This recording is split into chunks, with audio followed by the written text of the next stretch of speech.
J'ai pressé mes paumes à plat contre le marbre frais du comptoir de la salle de bain, scrutant mon reflet sous l'éclairage cru des toilettes du country club. La robe émeraude que j'avais choisie ce matin-là, celle dont Marcus disait que mes yeux paraissaient fatigués, épousait parfaitement ma silhouette, mais je l'ai à peine remarquée. Je m'entraînais à afficher le sourire que je devrais arborer pendant les 2 prochaines heures, tandis que mon mari recevrait son prix. 5 ans de mariage. 3 ans à bâtir son cabinet de conseil depuis la table de la salle à manger, pendant qu'il démarchait des clients. 18 mois à gérer les opérations pendant ses déplacements. 6 mois pendant lesquels il oubliait de prononcer mon nom lorsque les journalistes l'appelaient. J'ai vérifié une dernière fois mon rouge à lèvres et suis retourné dans la salle de bal. Le sommet annuel sur l'innovation dans le secteur de la santé rassemblait tous les acteurs majeurs du conseil en technologie médicale. Marcus avait été nominé pour le prix du leadership visionnaire et son cabinet. Notre cabinet, même si les documents ne le mentionnaient plus, prévoyait un chiffre d'affaires de 15 millions de dollars cette année. La salle de bal bourdonnait de dirigeants en costume sur mesure, leurs conjoints en tenue de cocktail, chacun échangeant avec une intensité savamment orchestrée. J'ai trouvé notre table, près de l'entrée. Marcus était déjà en pleine discussion, ses gestes animés tandis qu'il expliquait quelque chose à Robert Chen, le PDG de Meditech Solutions. Jennifer, la femme de Robert, a croisé mon regard et m'a adressé un sourire compatissant. Nous avions sympathisé un peu plus tôt autour d'un apéritif, échangeant des anecdotes sur nos vies de femmes mariées à des hommes obsédés par les annonces de résultats trimestriels. La voilà, a dit Marcus à mon approche, sans interrompre sa conversation ni me tirer la chaise.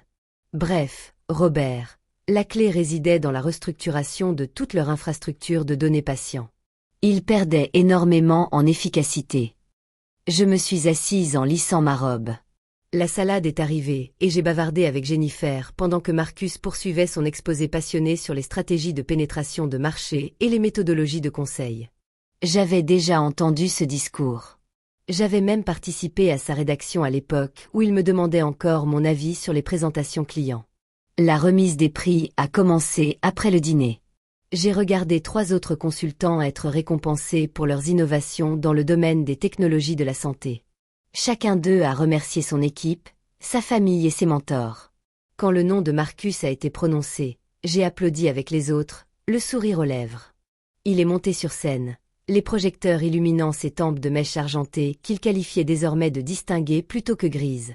À 42 ans, Marcus était devenu un consultant accompli, fort de l'assurance que lui procurait l'on lui répétait au moins 3 fois par jour « Vous êtes brillant ». « Merci », commença-t-il, sa voix empreinte de cette résonance qu'il avait perfectionnée pour les présentations en salle de réunion. Ce prix représente non seulement mon travail, mais aussi l'engagement de toute l'équipe de Thornton Consulting Group.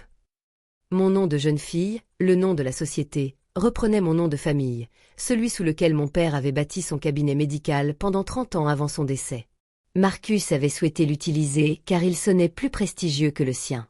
J'avais accepté, persuadé que nous construisions quelque chose ensemble. Quand j'ai créé cette entreprise il y a 5 ans, poursuivit Marcus, et un frisson me parcourut l'échine. Quand il l'a créée, seul, apparemment, j'avais la vision de transformer la manière dont les organisations de santé abordent leurs défis opérationnels. Je continuais de sourire. Jennifer me jeta un coup d'œil, l'air incertain. Ça n'a pas été facile, reprit Marcus, s'animant peu à peu. De longues nuits, des clients difficiles, la pression constante d'innover. Mais j'ai eu la chance d'être bien entouré. Il marqua une pause et je me demandais s'il allait enfin parler de moi. Peut-être allait-il rectifier le tir. Mon équipe a été formidable. Mon assistante, Rachel, m'aide à rester organisée. Mon analyste principal, David, apporte une vision novatrice à chaque projet. Et bien sûr, il désigna notre table, moi. Ma femme, qui a été très patiente avec mon emploi du temps, patiente avec le sien. Les applaudissements redoublèrent. Je joignis les mains machinalement, le son de mes propres applaudissements résonnant au loin. Autour de moi, les gens se levaient pour ovationner Marcus. Je me levai aussi, comme on le fait. Comme le fait une épouse attentionnée. Jennifer se pencha vers moi tandis que nous nous rassoyions. « Tu dois être si fière, dit-elle, et il y avait quelque chose dans sa voix, une question peut-être, ou la reconnaissance de quelque chose qu'elle avait vu sur mon visage. « Très, dis-je, et je m'excusai de nouveau pour aller aux toilettes. Je ne pleurais pas. Je restai debout devant ce même comptoir en marbre, fixant ce même reflet, et sentis quelque chose se cristalliser en moi. Ce n'était pas du chagrin. Je l'avais surmonté environ 4 mois après qu'il eût oublié de me mentionner comme cofondatrice sur le site web de l'entreprise. C'était de la lucidité. Mon téléphone vibra dans ma pochette. Un message de mon frère Tom qui regardait le direct. « Qu'est-ce que c'est que ça ? Appelle-moi. » J'éteignis mon téléphone. Quand je revins à table, le dessert était servi. Marcus montrait son prix à Robert, expliquant le symbolisme de la sculpture en verre. Je mangeais mon élan en chocolat et repensais au mensonge. C'est moi qui avais créé TCG, pas lui. Moi.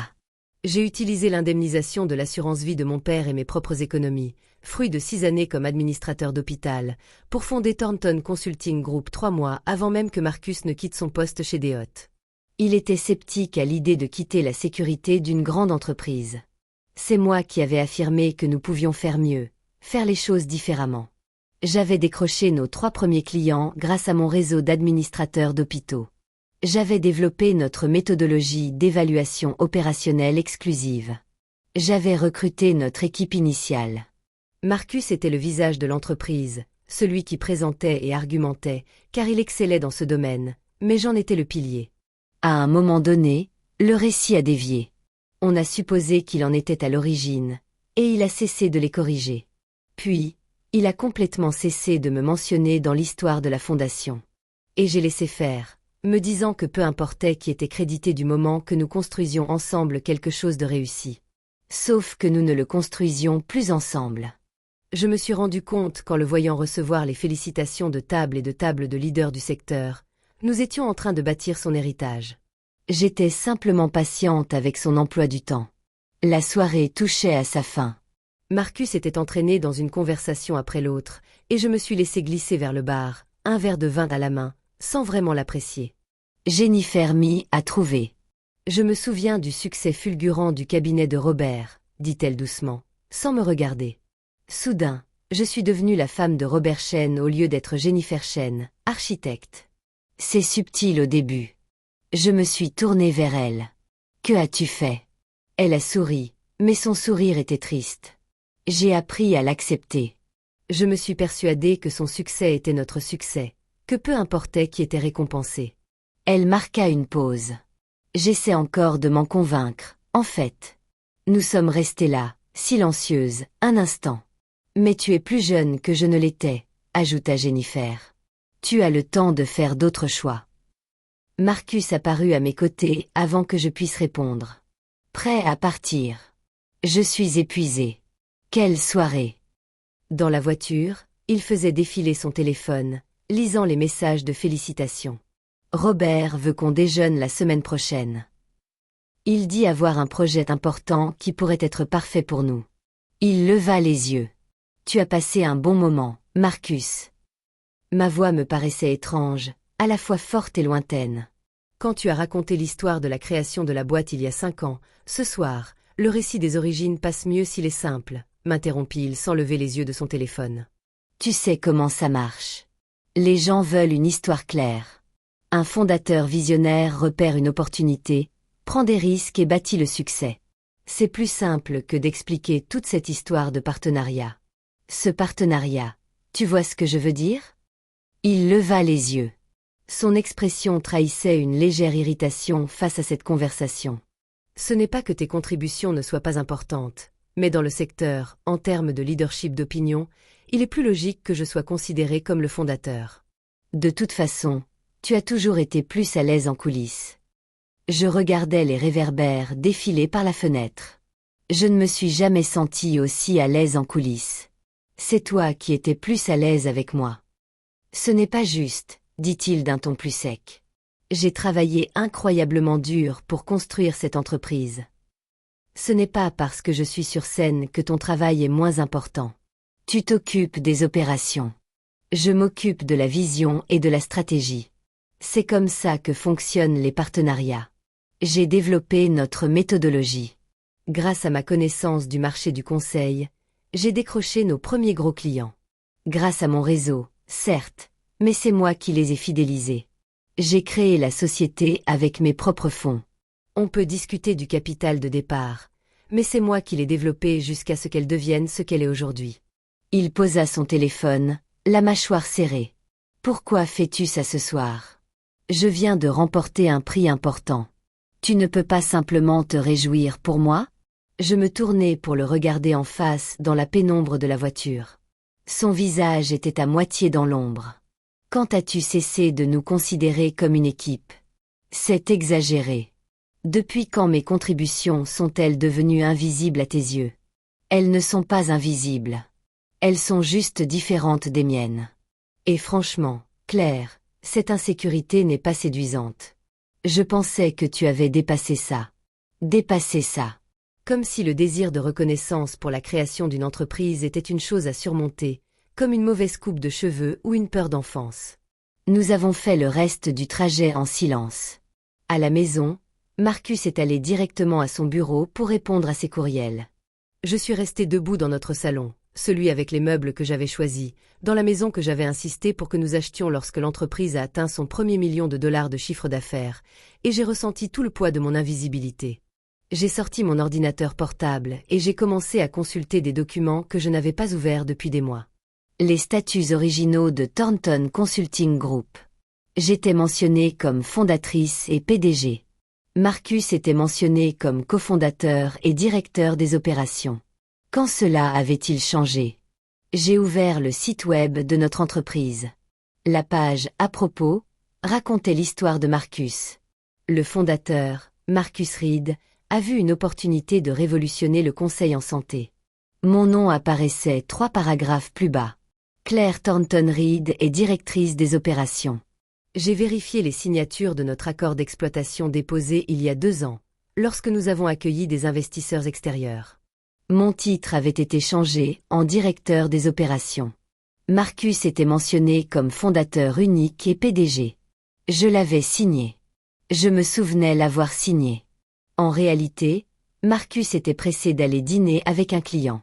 Il avait besoin de ma signature avant la fermeture du cabinet d'avocats. Il avait dit que cela ne faisait que formaliser ce que nous avions déjà convenu.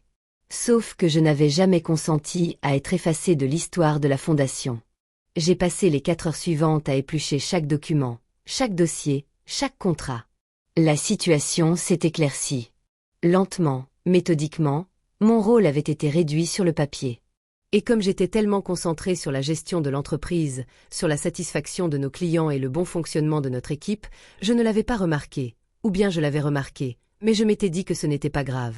À 2 heures du matin, j'ai retrouvé le dernier avenant à notre pacte d'actionnaires, déposé 6 mois auparavant.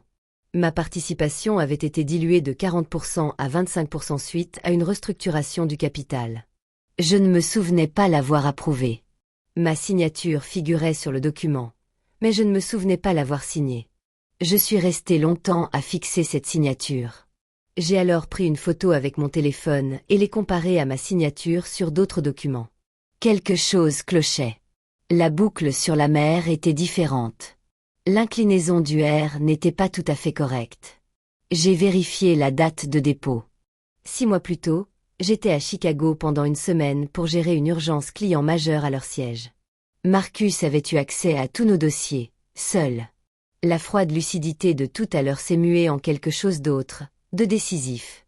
À 7 heures, j'attendais devant le bureau de Patricia Vance, l'avocate qui s'était occupée de la succession de mon père et qui me demandait depuis des années quand j'allais enfin lui permettre d'examiner sérieusement mes intérêts commerciaux. « Clara », m'a dit Patricia à son arrivée, surprise de me voir dans le hall. « Tout va bien. » Je lui ai tendu un dossier contenant des copies imprimées de tous les documents que j'avais trouvés. « Je veux que vous me disiez si mon mari a falsifié ma signature. » À midi, Patricia avait sa réponse. La signature sur l'accord d'actionnaire modifié n'est certainement pas la vôtre. J'ai demandé à notre expert en documents de comparer ce document à vos signatures vérifiées. C'est proche, mais il y a des écarts constants. Et plus inquiétant encore, elle a affiché un document sur son écran. Cet avenant a été déposé la même semaine où vous étiez hors de l'État, et il n'a jamais été envoyé à votre adresse électronique enregistrée pour signature électronique. Il a été déposé avec une signature manuscrite, censée avoir été apposée en personne au cabinet de l'avocat. Or, j'étais à Chicago. Précisément. Je me suis adossée au fauteuil en cuir en face du bureau de Patricia. Mon mariage touchait à sa fin. J'en étais absolument certaine, mais une autre conviction se dessinait. Je ne voulais pas être effacée de ma propre histoire. Quelles sont mes options? Patricia me les a exposées avec précision. La signature falsifiée constituait une fraude. Je pouvais porter plainte au pénal, mais ce serait compliqué et public. Une action civile pour annuler les avenants invalides et rétablir ma part initiale dans les parts serait plus pratique. Je pouvais également demander un audit forensique de la gestion de mes apports en capital par l'entreprise. Mais voici ce que je vous recommande, dit Patricia en se penchant vers moi. Avant d'entamer toute procédure judiciaire, voyons ce qu'il en est. S'il a falsifié une signature, il pourrait y en avoir d'autres. S'il a systématiquement réduit votre participation pendant que vous vous concentriez sur les opérations, il pourrait y avoir d'autres irrégularités. Donnez-moi une semaine pour enquêter. Ensuite nous déciderons de la stratégie. J'ai passé cette semaine dans un étrange calme. Je suis allée au bureau tous les jours. J'ai souri à Marcus au petit déjeuner. J'ai assisté aux réunions clients, géré notre équipe et me suis comportée exactement comme d'habitude.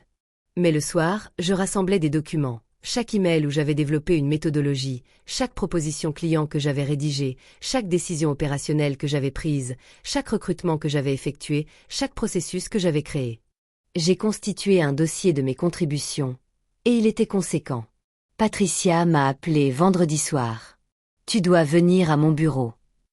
À mon arrivée, elle avait des documents étalés sur sa table de conférence. C'est pire que ce que nous pensions. 3 déclarations modifiées avec des signatures falsifiées. Non seulement il a dilué votre participation, mais il s'est aussi systématiquement approprié les droits de propriété intellectuelle en dehors de l'entreprise. Cette méthodologie que vous avez développée, il l'a protégée par un droit d'auteur à son nom l'année dernière. C'est mon travail. Je le sais. Et nous pouvons le prouver. Vos emails, vos brouillons, vos présentations clients. Il existe une documentation complète qui prouve que vous en êtes le créateur. Pourtant, il s'est positionné juridiquement comme si c'était sa propriété personnelle. J'ai examiné la chronologie établie par Patricia. Cela a commencé il y a environ 2 ans, juste après la signature de notre plus gros client, juste après que Marcus a commencé à voyager davantage, à intervenir lors de conférences, à développer sa marque personnelle, juste après que l'on a commencé à le qualifier de visionnaire. Ce n'est pas tout, a murmuré Patricia. J'ai consulté les documents financiers de l'entreprise. Il y a des remboursements de frais à Marcus qui sont suspects. Des achats personnels sont effectués via l'entreprise. Pas suffisamment pour être flagrants, mais de manière constante. Sur 2 ans, environ 200 000 $ que je ne peux pas justifier comme dépenses professionnelles légitimes. L'argent de l'assurance vie de mon père, mes économies détournées pour financer le train de vie de Marcus pendant qu'il se forgeait une réputation. Que veux-tu faire? Demanda Patricia. Je repensais à Jennifer au bar, me disant que j'avais le temps de faire d'autres choix. Je repensais à mon reflet dans les toilettes de ce country club, m'exerçant à sourire.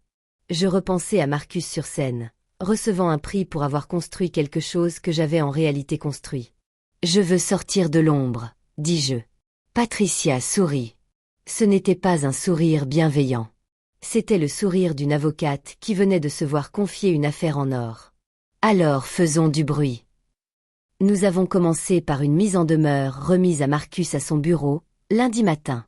Elle détaillait les signatures falsifiées, les déclarations frauduleuses, les transferts de propriété intellectuelle non autorisés et les irrégularités financières. Elle exigeait la restitution immédiate de ma participation initiale, la cession des droits de propriété intellectuelle à l'entreprise et une comptabilité complète de toutes les dépenses. Elle lui donnait 72 heures pour répondre. Je n'étais pas là quand il a reçu.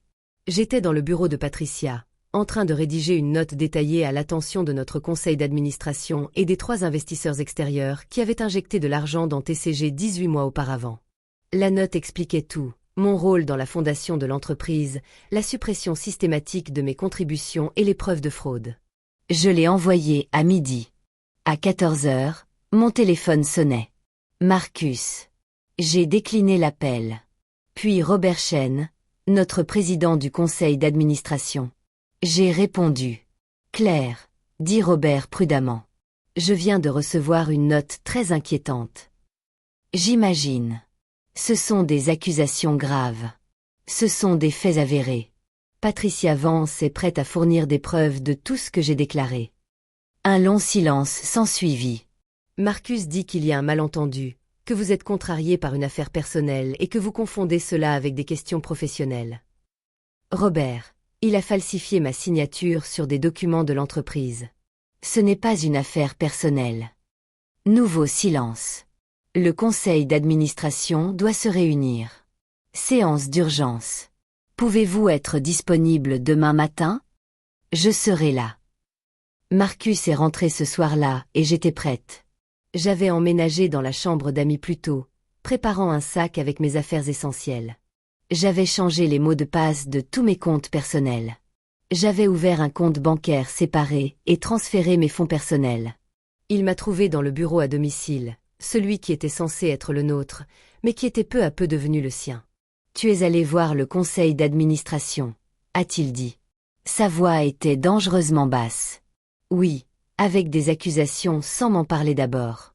J'ai trouvé des signatures falsifiées. Marcus, de quoi pouvais-tu parler? Ce n'est pas ce que tu crois. Alors explique-moi. Il passa la main dans ses cheveux, un geste que j'avais autrefois trouvé attendrissant. Maintenant, cela ressemblait simplement à une manœuvre calculée pour gagner du temps. Les modifications étaient nécessaires pour la restructuration du capital. Tu étais injoignable à Chicago. L'échéance approchait et j'ai pris une décision commerciale. Je comptais te l'expliquer à ton retour, mais tu ne m'as rien demandé et j'ai supposé. Tu as supposé que tu allais commettre une fraude et voir si je m'en apercevais. Ne sois pas dramatique. Je ne suis pas dramatique. Je suis juste exact. Tu as falsifié des documents légaux pour protéger l'entreprise. Non, Marcus. Pour te protéger. Pour te positionner comme le seul fondateur, le seul visionnaire, le seul propriétaire de tout ce que nous avons construit. Parle-moi des transferts de propriété intellectuelle. Explique-moi pourquoi ma méthodologie est protégée par le droit d'auteur à ton nom. Son expression se durcit à mesure que je la peaufinais. Je l'ai rendu commercialisable. Tu avais un concept. Je l'ai transformé en produit. J'ai des emails qui prouvent que j'ai créé chaque élément de cette méthodologie. Les emails peuvent être interprétés de différentes manières. Nous nous sommes fixés du regard de part et d'autre du bureau que mon père utilisait dans son cabinet médical, le seul meuble que j'avais conservé de sa succession. Je t'ai tout donné, dis-je doucement. Mon argent, mon nom, mes idées, mon travail, mon temps. J'ai construit cette entreprise, Marcus, moi, et tu t'en es attribué le mérite. Nous l'avons construite ensemble. Alors pourquoi suis-je listée comme directrice des opérations sur notre site web? Pourquoi ma participation est-elle réduite? Pourquoi ma signature est-elle falsifiée sur des documents que je n'ai jamais vus? Parce que c'est comme ça que fonctionnent les affaires, Claire. Il faut bien un visage. Il faut bien un leader. Je suis plus à l'aise dans ce rôle. Tu l'as toujours su. Ce que je sais, c'est que tu as passé 2 ans à m'effacer systématiquement de l'entreprise que j'ai fondée. J'ai fait de cette entreprise un succès. Tu as bâti ton propre succès grâce à mon travail, ma méthodologie, mes relations clients, mon capital. Et une fois que tu as obtenu ce que tu voulais, tu m'as effacé de l'histoire. Il s'est approché de moi et j'ai reculé instinctivement. Il s'est arrêté et une expression a traversé son visage. De la surprise. Peut-être que j'ai réagi ainsi. Si tu continues comme ça, dit-il d'une voix basse et contrôlée, tu vas tout détruire. Le conseil d'administration perdra confiance. Les clients se retireront. L'entreprise s'effondrera. Tout ce pourquoi nous avons travaillé sera parti en fumée. Tout ce que tu as volé. Tu veux dire, réfléchis à ce que tu fais. J'ai pris mon sac. Je n'ai pensé qu'à ça pendant une semaine. J'en ai fini de réfléchir. Maintenant, j'agis. Où vas-tu? Quelque part où tu ne vas pas. Je suis sortie de ce bureau, de cette maison, et je ne me suis pas retournée. La réunion du conseil d'administration du lendemain matin se tenait dans la salle de conférence du cabinet de Robert Chen, en terrain neutre. Patricia m'accompagnait.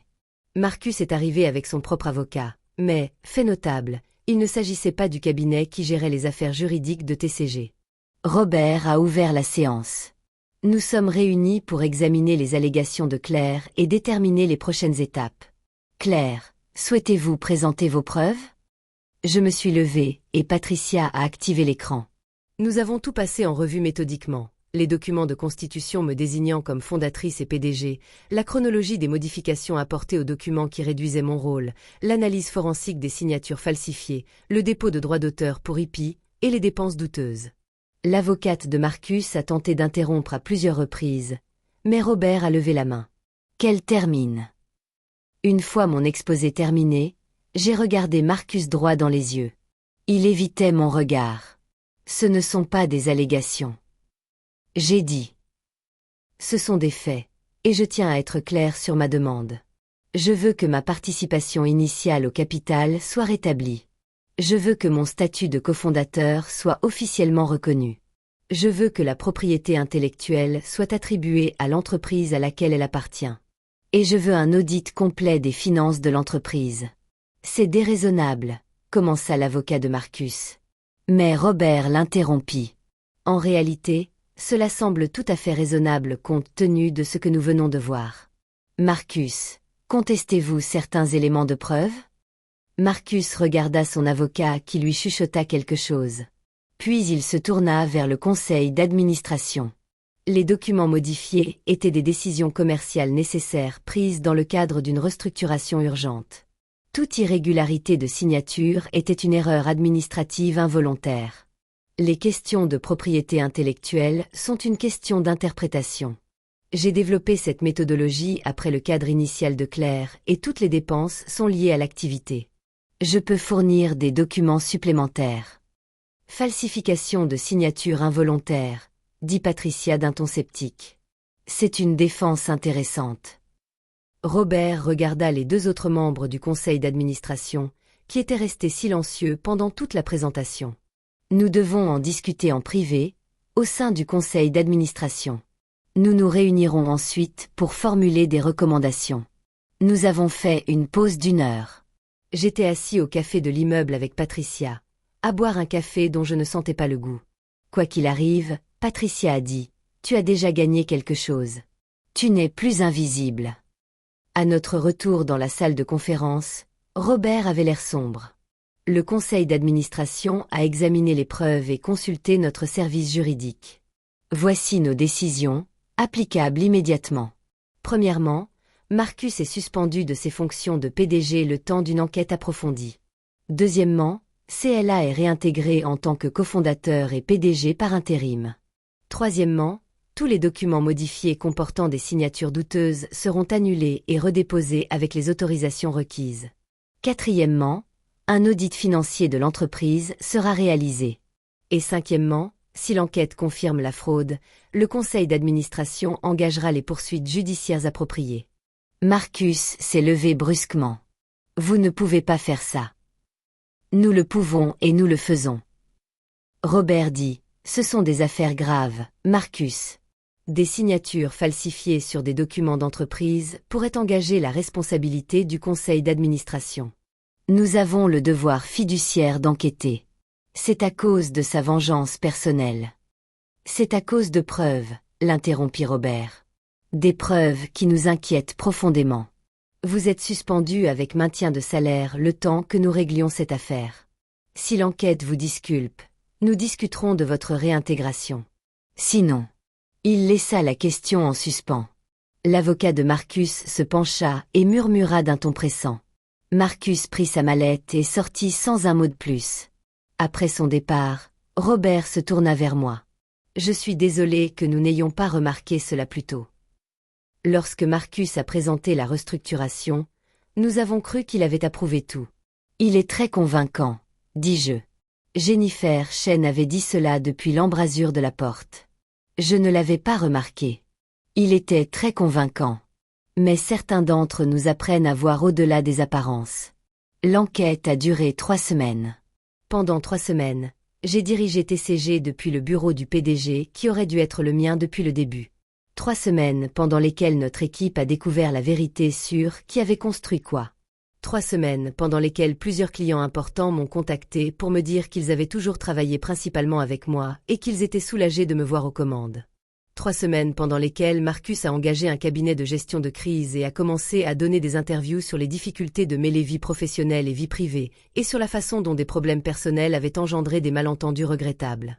L'audit forensique a tout confirmé. Signature falsifiée sur 3 documents distincts, transfert de propriété intellectuelle non autorisé, 230 000 $ de dépenses personnelles passées via l'entreprise.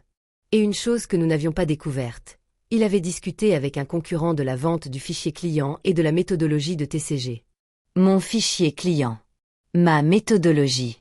Le conseil d'administration l'a licencié. Pas suspendu. Licencié pour faute grave. Marcus s'est battu. Bien sûr, il a menacé de porter plainte. Il a menacé de rendre publique sa version des faits. Il a menacé de détruire l'entreprise plutôt que de me la laisser prendre. Mais Patricia et les avocats du conseil d'administration avaient tout documenté méticuleusement. Lorsque ces avocats ont examiné les preuves, ils lui ont conseillé de transiger. Il a cédé ses parts, qui avaient de toute façon été artificiellement gonflées, en échange d'une indemnité de départ et d'un accord de confidentialité. Il a été interdit d'exercer dans le conseil en santé pendant 5 ans.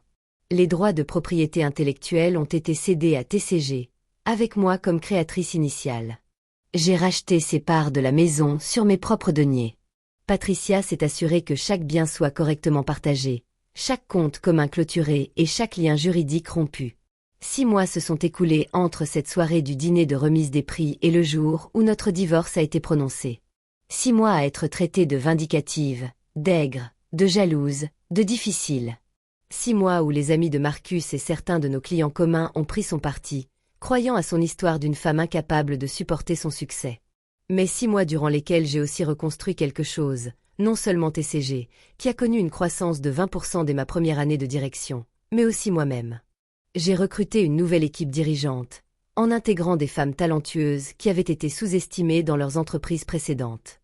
J'ai restructuré notre méthodologie en un cadre open source que d'autres consultants pouvaient utiliser, ce qui a permis de renforcer notre crédibilité et notre réputation dans le secteur. J'ai commencé à intervenir lors de conférences, non pas pour développer ma marque personnelle, mais pour partager de véritables connaissances sur les opérations dans le secteur de la santé, et j'ai repris mon nom d'origine, Thornton, au lieu de Thornton Reed.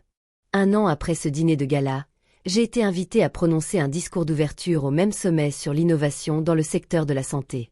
Même salle de bal, histoire différente.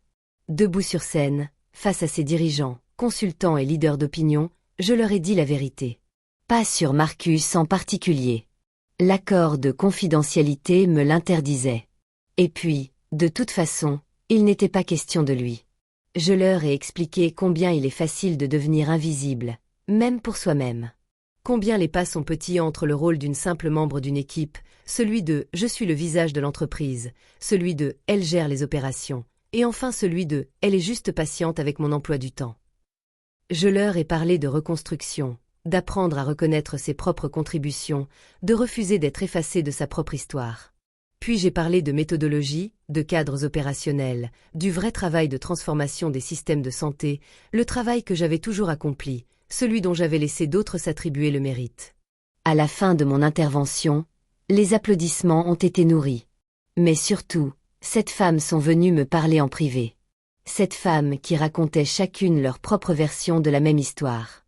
7 femmes qui avaient bâti des projets pendant que d'autres récoltaient les lauriers.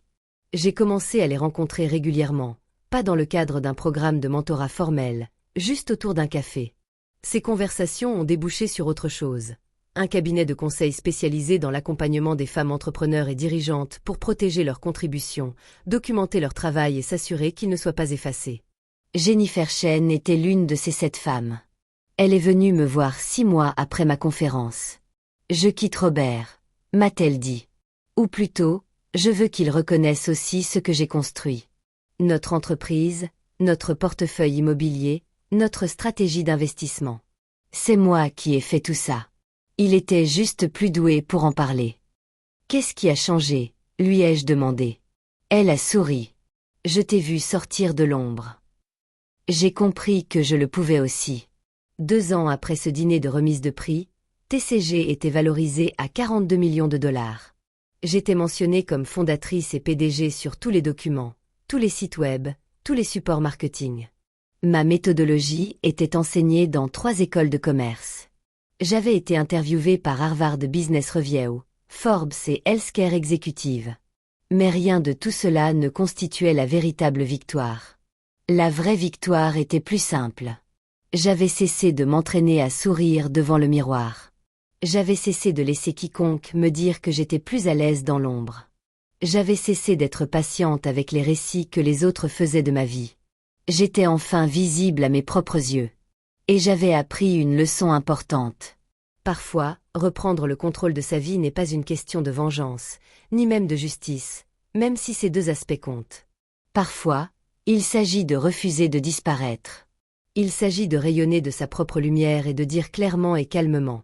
J'ai construit cela. J'ai accompli ce travail. Voici mon histoire. Pas celle que les autres racontaient à mon sujet. La mienne.